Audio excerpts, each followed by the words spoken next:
NIA अफसर तंजील अहमद की हत्या के मामले में इस वक्त पुलिस कर रही है प्रेस कॉन्फ्रेंस। सीधे रुक करेंगे इस प्रेस वार्ता। एटीएस श्री असीम अरुण साहब, आईजीएसटीएफ, मैं स्वयं और एनआईए के अधिकारी, उनके डीआईजी प्रशांत कुमार और सभी अधिकारीगण, सभी सीनियर ऑफिसर्स मौके पर पहुंचे। रात्रि को ही जब घटना घटित हुई थी तो डीआईजी मुरादाबाद यहां पर आए थे और जितनी भी जो भी विधिक कार्रवाई उनके द्वारा की गई थी। चूंकि ये इतना गंभीर मामला था, सभी एजेंसियां जुट गई कि जल्दी से जल्दी इस घटना का अनावरण हो और ये केस जल्दी खुले। कई पहलुओं को इसको देखा गया। इसके अंदर उनकी प्रोफेशनल राइवलरी अगर कोई थी उसको देखा गया, पर्सनल राइवलरी देखी गई और भी जो जितने भी बिंदु थे उस पर सभी एजेंसियों ने अलग अलग तरीके से अपने तरीके से इसके अंदर विवेचना की। टेरर एंगल को मुख्य रूप से एटीएस के द्वारा और एनआईए के द्वारा देखा गया।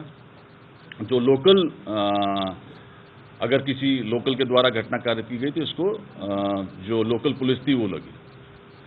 दूसरे दिन हमें ये ब्रेक थ्रू मिला इस घटना में, जब ये जानकारी प्राप्त हुई कि अभी 4 या 5 महीने पहले गांव सहसपुर के अंदर एक व्यक्ति के द्वारा अपने दोनों हाथों से फायरिंग की गई और ऑटोमेटिक वेपन का इस्तेमाल किया गया। इसका नाम तंजीम अहमद था। जैसे पुलिस को जानकारी प्राप्त हुई, इसको पूछताछ के लिए लाया गया तो इसने ये बताया कि इसके द्वारा इसके पास 2 वेपन नहीं थे, एक ही वेपन था। खैर एनीवे, लेकिन इसने एक चीज़ बताई कि इसके पास एक रैयान नाम का व्यक्ति जो उसी सहसपुर का ही रहने वाला था, वो आया था और वो ये पूछ रहा था कि जो सीसीटीवी फुटेज है उसको किसी तरीके से निकाला जा सकता है क्या। तो इस संबंध में फिर रैयान को पूछताछ के लिए लाया गया। रैयान से जब पूछताछ की गई सभी एंगल से, तो ये उसने इस घटना का खुलासा किया कि किस तरीके से ये घटना घटित हुई। रैयान खुद इस घटना के अंदर सम्मिलित था और जिस तरीके से उसने जो वर्जन दिया, जो बयान दिए, उसके अनुसार 2/3 की रात वो खुद भी अपने पिता के साथ शादी में सम्मिलित होने के लिए गया और करीब 10 बजे वो वहाँ से वापस आया और उसने अपने पिताजी को घर पे छोड़ा और वहाँ से वो मोटरसाइकिल लेकर अपने दोस्त जैनी के साथ बस स्टैंड के पास गया, जहाँ पर उन्होंने गुटखा खरीदा और वो इधर उधर उस मोटरसाइकिल से घूम रहे थे।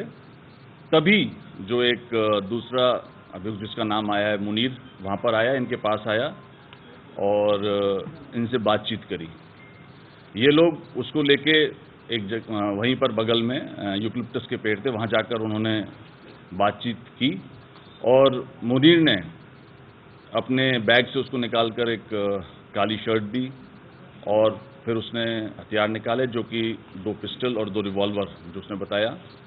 एक पिस्टल उसने इसको रैयान को दी और रैयान ने अपनी जो मोटरसाइकिल थी वो जैनी को दे दी कि तुम इसको लेके मेरे घर पे छोड़ दो, और उसके बाद ये दोनों निकल गए। घटनाक्रम के अनुसार ये लोग मोटरसाइकिल से जो बंधन गेस्ट हाउस है जहाँ पर शादी थी वहाँ पर पहुँचे और सामने की तरफ जो दुकानें थी वहाँ पर ये वेट करते रहे।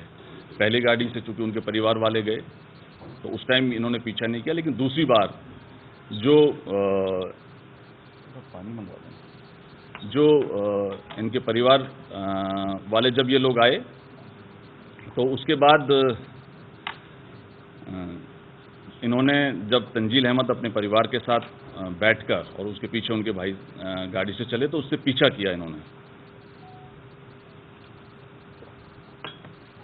उसके पश्चात पीछा करते हुए ये लोग ग्राम सहसपुर तक आए और जो घटनास्थल है जहाँ पर एक पुलिया बनी हुई है, जो उस जगह पर इन्होंने गाड़ी को ओवरटेक किया। ओवरटेक करके पीछे से आके मुनीर ने इंस्पेक्टर तंजील अहमद को गोलियां मारी, ताबड़तोड़ गोलियां मारी और उसके बाद ये लोग कस्बे की तरफ चले गए, जहाँ पर इनको पुराना अपना साथी जैनी भी मिला और उसके बाद मुनीर अपने घर पे चला गया और ये जैनी और रैयान उसके घर पे चले गए।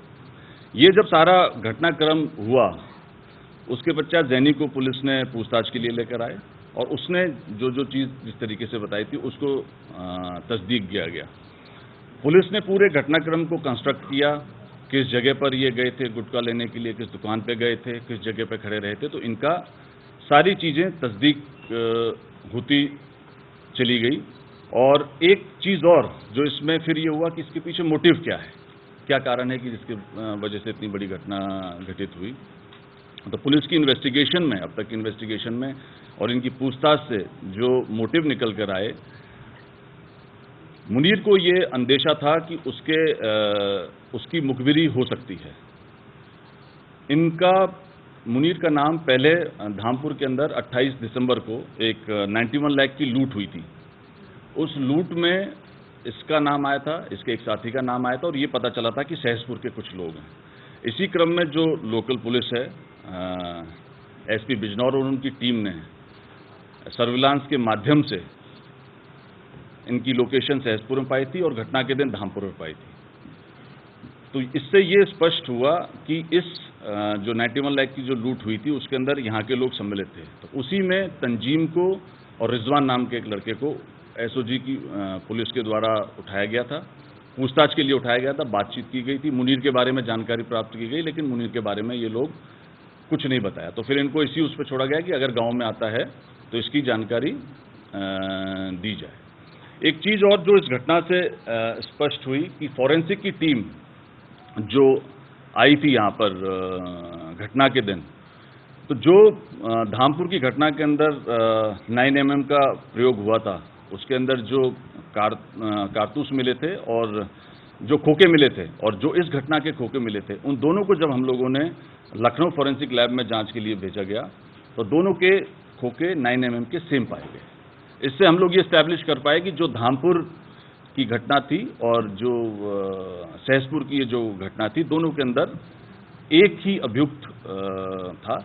और चूंकि इसके अंदर मुनीर का नाम आया था और सारा घटनाक्रम जिस तरीके से कारित हुआ, जिस तरीके से हुआ, उसके अंदर इनका रोल, मुनीर का रोल क्लियर निकल कर आया। एक चीज़ और, एक तो ये 9mm के खोखे और दूसरी चीज़ उसके बाद हम लोगों ने पूछताछ की कि क्या मुनीर गांव में आया था या नहीं आया था उस दिन।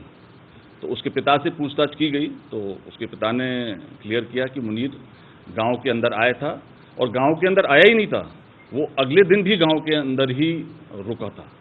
और उस संबंध में हमारे जो जितनी भी टीम है, हमारी जो एसटीएफ की टीम है, एनआईए की टीम है, उन सभी लोगों ने मिलकर जॉइंट रूप से सभी से पूछताछ करी, उसके फादर से पूछताछ करी और जो 2 इंडिपेंडेंट गवाह भी हमको मिले जिन्होंने तस्दीक किया कि ये वहाँ पर आया था।